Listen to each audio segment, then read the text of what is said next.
there's an actual cheat code to get an SBA microloan, okay? And the cheat code is this, especially when you are in a high-risk business, and that is to reclassify or change your NAICS code, okay? And so what I mean by that, let's just say you're starting an ATM business, right?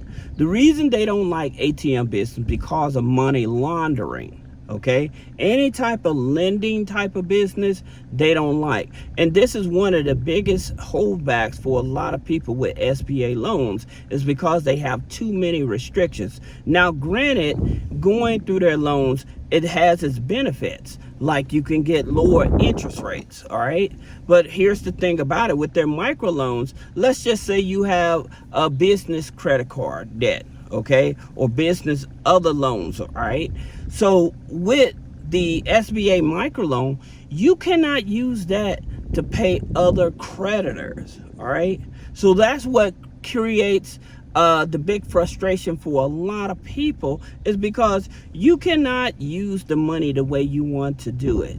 You cannot use the money if you're trying to invest in real estate, all right? So you have all of these, like if you want to invest in real estate, that's a high-risk NAICS code, all right? So you have to reclassify your business, all right? If your business has investment in the name, real estate,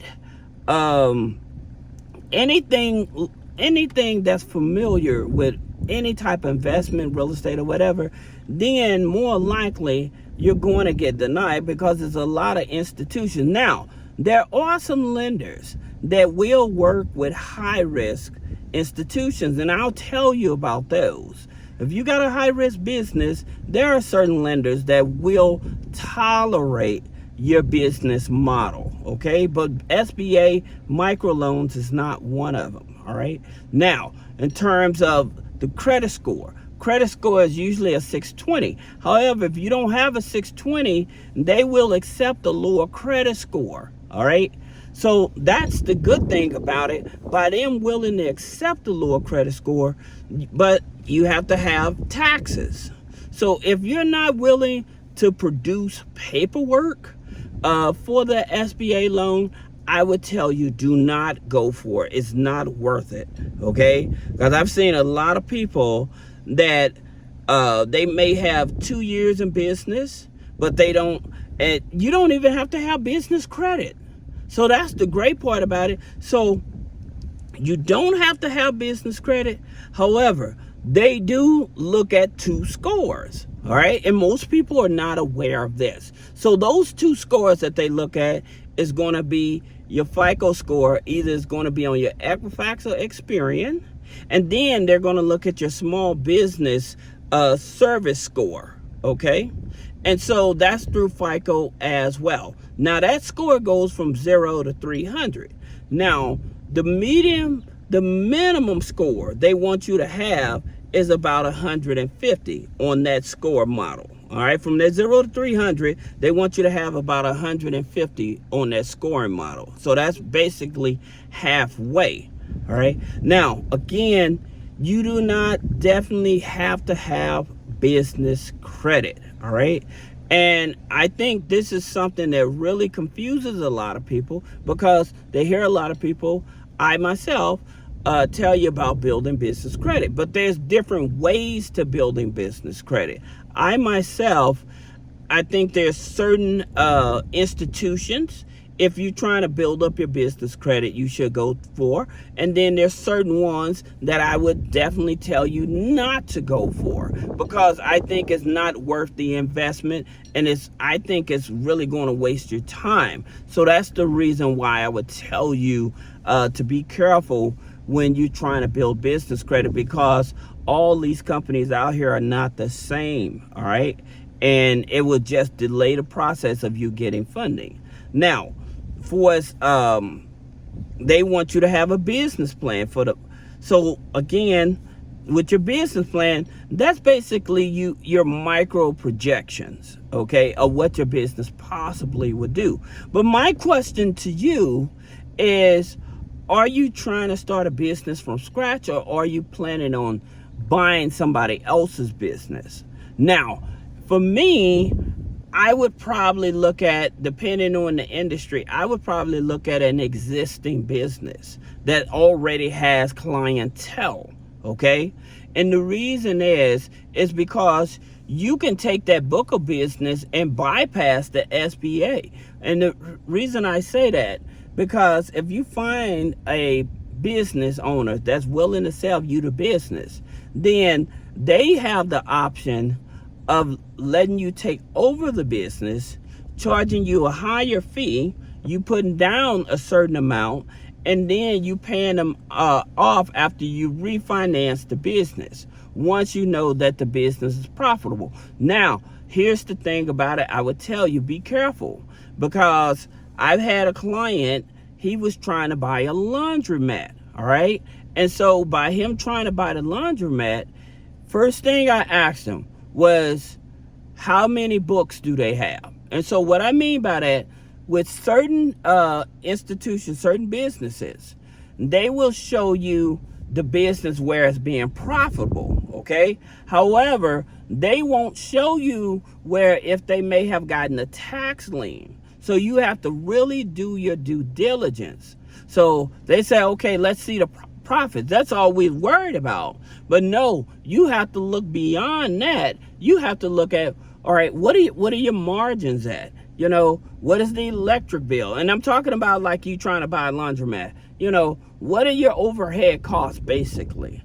But the biggest one is, do you owe city, county, and state taxes, or even the IRS? Because here's the thing about it. Some people are trying to get out of these businesses just trying to avoid the IRS. So yeah, they'll even reduce the price just to get out of it if you can come up with the money. But at the same time, you need to know, okay, if I'm buying this business, do they owe any taxes with anybody? Because you do not want to get caught up in that situation where you're buying somebody else's debt. So that's the reason why. And that brings me to this question, because I know a lot of people, they're thinking about, well, I'll go get a chef corporation because I hear I can go get funding for it. But here's the challenge with that. Some of these chef corporations that people are buying, all right, yes, they have aging on it. But guess what? The banks aren't looking at the aging on a corporation when you register. They're looking at the aging with the bank. What's the relationship with the bank?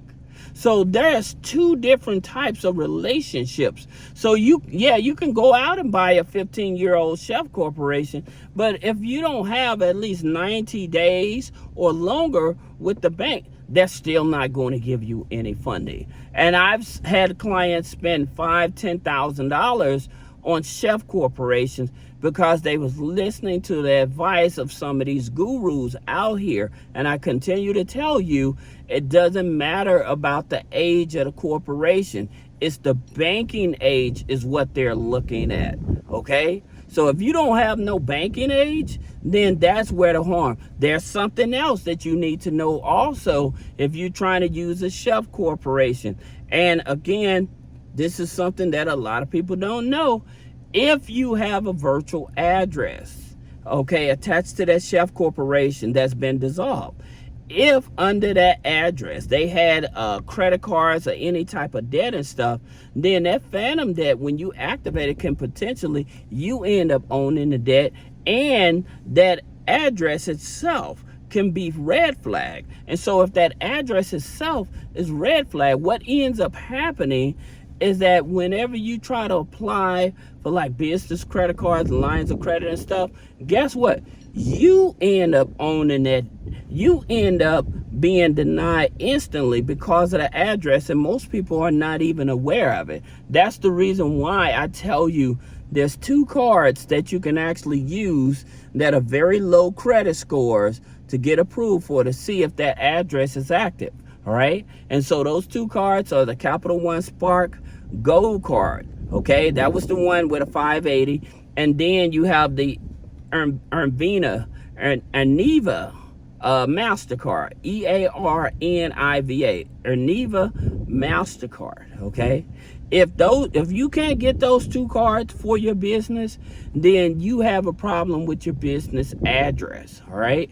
So I hope this video helps you. If you have any questions about business credit funding, personal credit funding, removing negative items off the credit, click the link in the description. Schedule a one-on-one consultation. Thank you.